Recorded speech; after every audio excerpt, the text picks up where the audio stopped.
નમસ્કાર, આપ જોઈ રહ્યા છો લખત ન્યૂઝ અપડેટ ચેનલ। તમામ સમાચાર અને અપડેટ મેળવવા માટે ચેનલને સબસ્ક્રાઇબ કરો અને બેલ આઇકન પર ક્લિક કરો જેથી તમામ સમાચાર અને અપડેટ તમને મળી રહે।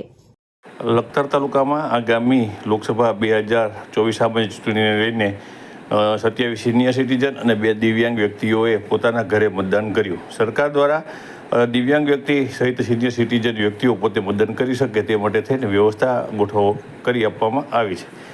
આગામી 7/5/2024ના રોજ લોકસભા સામાન્ય 2024ની ચૂંટણી યોજાવાની છે, ત્યારે તેની તૈયારીઓ શરૂ થઈ ચૂકી છે। ત્યારે ચૂંટણી પંચ અને સુરનગર જિલ્લા કલેક્ટર કેસી સંપન્નના માર્ગદર્શન મુજબ જે લોકોને ઘરે ઘરે મત દેવાની હોય તેનું એક લિસ્ટ બનાવી અને તેમને મતદાન કરાવવાની કામગીરી શરૂ કરવામાં આવી છે।